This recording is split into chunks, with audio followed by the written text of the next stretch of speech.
everyone remembers the scream that shattered my sister's wedding, but nobody remembers why I was walking away before it happened. The truth is, the wedding did not fall apart because of me. It collapsed because lies can only stand for so long before they finally break. My name is Claire, and my older sister Madison had always been the center of our family. Growing up, she was praised for everything she did while I slowly became invisible. My parents called me independent, but that was just another way of saying they never noticed me. Every birthday, every achievement, every important moment belonged to Madison. I learned to expect nothing because disappointment hurt less when it became familiar. When Madison announced her wedding, I still accepted the invitation, hoping maybe this would be the day my family treated me like I actually belonged. I drove several hours to a beautiful lakeside resort carrying a carefully wrapped wedding gift, convincing myself things might finally be different. The illusion disappeared the moment I arrived. A wedding coordinator checked her seating chart before leading me away from the elegant ballroom. Instead of joining the family, she stopped beside a small folding table placed outside the reception hall, only a few feet from the service entrance and the trash bins. I laughed at first, expecting it to be a mistake, but it was exactly where my sister had assigned me. As I sat there listening to music through the closed doors, memories came rushing back. I remembered finding my mother's journal years earlier.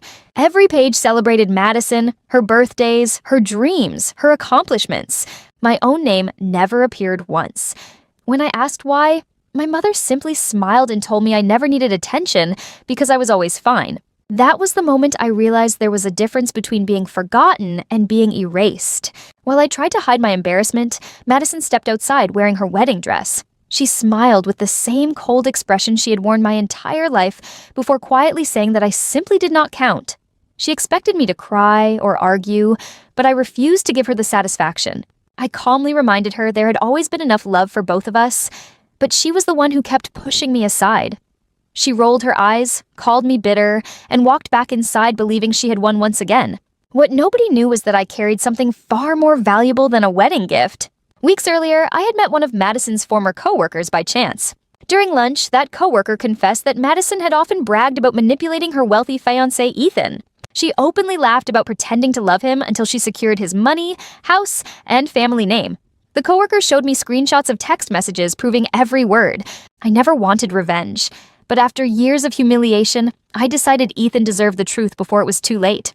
Instead of handing Madison my gift personally, I quietly placed the silver box on the wedding gift table. Inside was a crystal picture frame, a handwritten note, and printed copies of every message exposing her lies. Then I walked out of the building without saying goodbye. As I reached my car, the celebration continued behind me. Guests laughed, music played, and cameras flashed around the happy couple. Then someone opened my gift. Within moments, the ballroom fell silent. Ethan began reading every message while Madison desperately tried to stop him. Each page revealed another cruel joke about manipulating him for money and using fake tears whenever she needed something.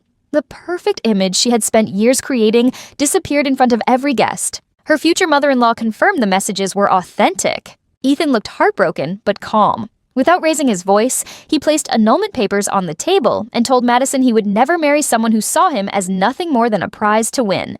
The music stopped. Guests stared in complete disbelief.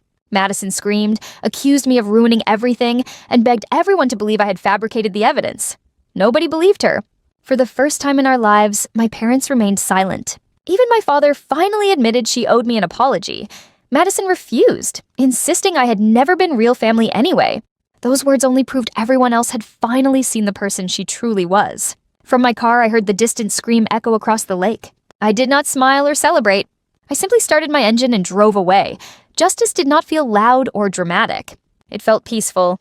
The next morning, my phone overflowed with missed calls and apologies from my parents, but I ignored every one of them.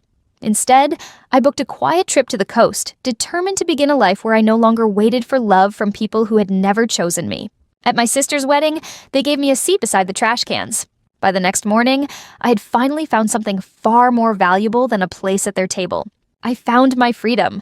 Sometimes the greatest revenge is not destroying someone who hurt you. Sometimes it is quietly walking away and never looking back.